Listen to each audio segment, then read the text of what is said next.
She fill my mind up with ideas. I'm the highest in the room. Hope I make it out of here. She tell my eyes, she know I'm gone. I see some things that you might feel. I'm doing a show, I'll be back soon. That ain't what she wanted hear. Now I got it in my room. Legs wrapped around my beard.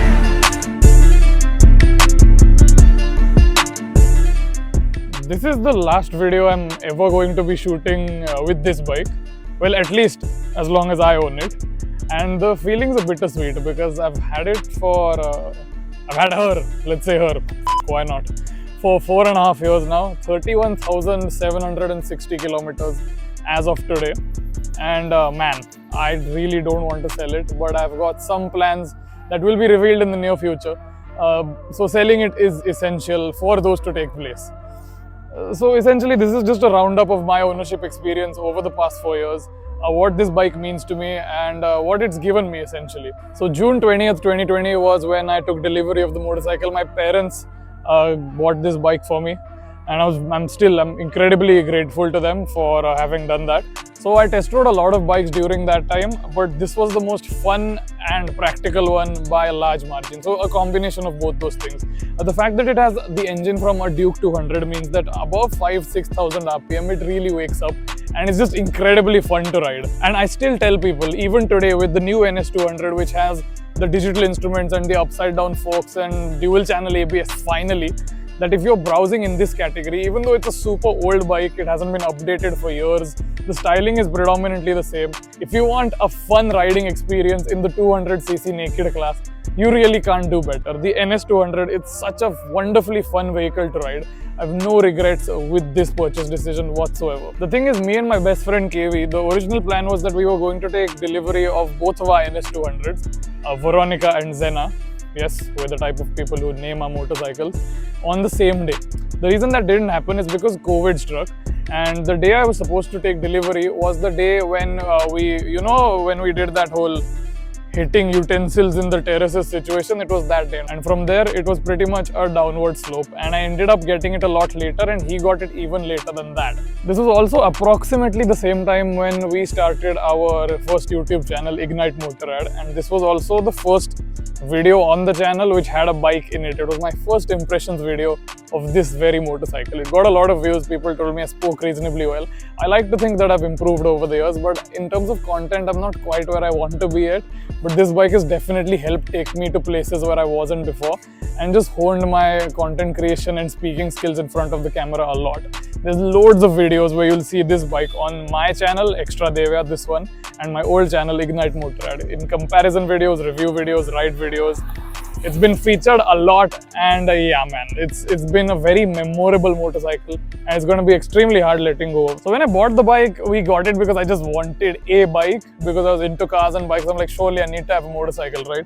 I never realized how much it would spiral ahead into me sort of just becoming quite a serious motorcyclist with ambitions largely revolving around motorcycles. So I did Mumbai one day, I did Satara, which at the time both seemed like massive milestones, right?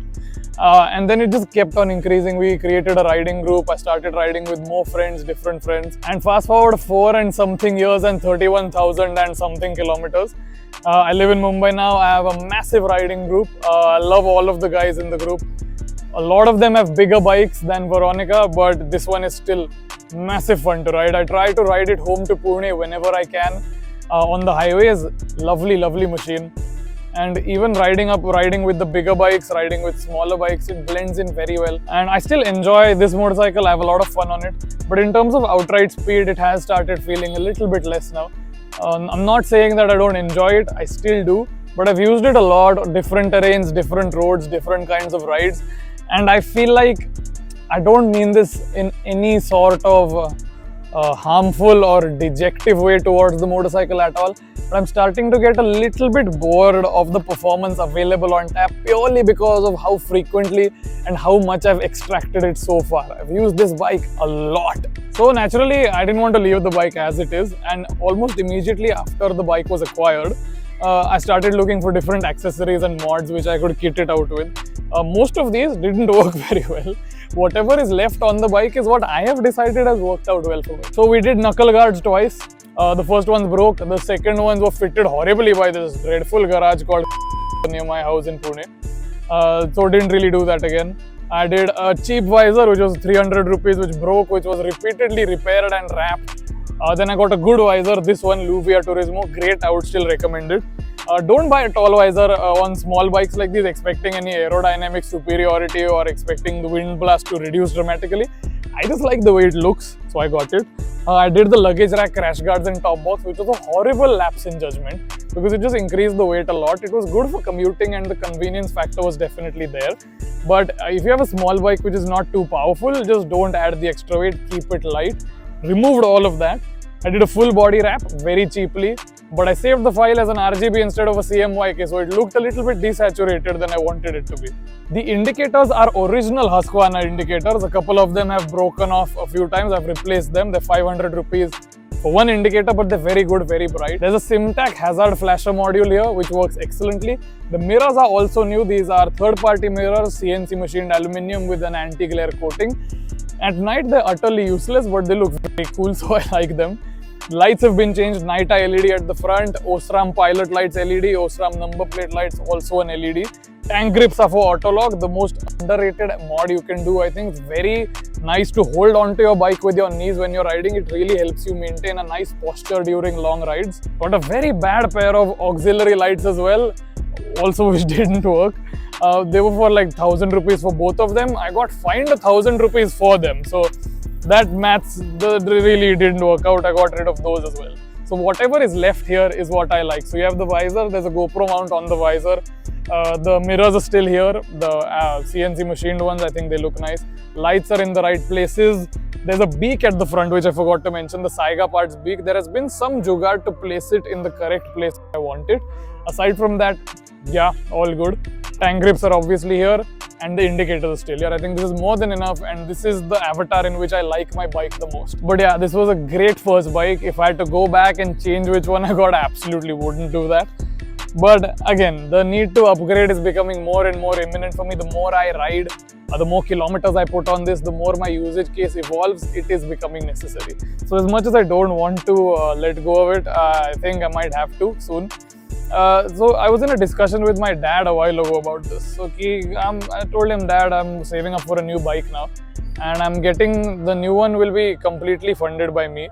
So I wanted some financial advice from him essentially. So I said I'll keep the Pulsar and then I'll buy a new bike. So he said, I don't think that's such a good idea. I said, why? He said, so this was not exactly what he said, but it was some variation of this statement. If you have the Pulsar and if you have your new bike, will you really ride the Pulsar because you want to, or will you ride it because it's there?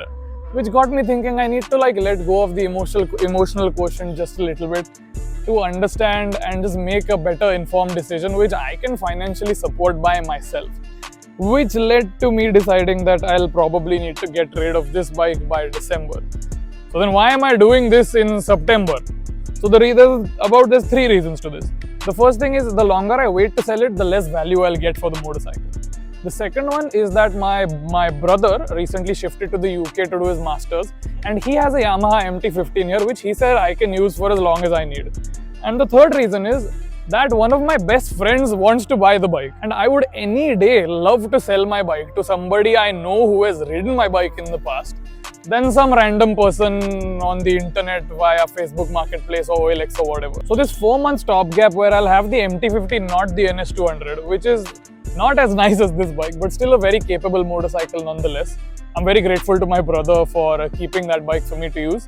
Is something I'm willing to live with for the peace of mind that my bike is going to one of my best friends and he also needs a bike soon.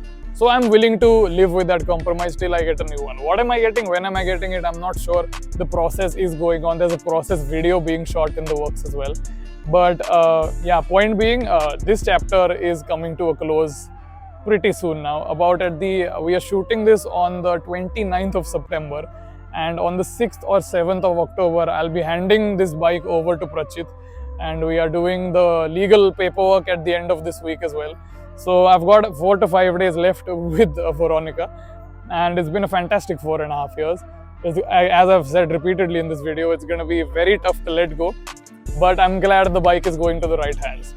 Stay tuned for more motorcycle updates, what's going to happen next. For everybody who's seen any video with this bike, thanks for sticking around and ride safe.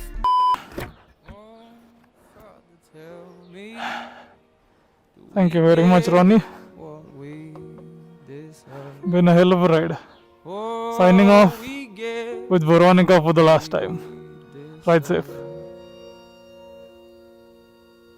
And where down we go, go, go, go, go. Oh, where down we go, go, go, go, go. So where down we go, way down we go. Oh, you let your feet run wild. Time has come as we all go down. Yeah, but for the fall, ooh, my heart, do you dare to look them right in the eyes? Yeah. Oh, 'cause they we run you down, down to the dark.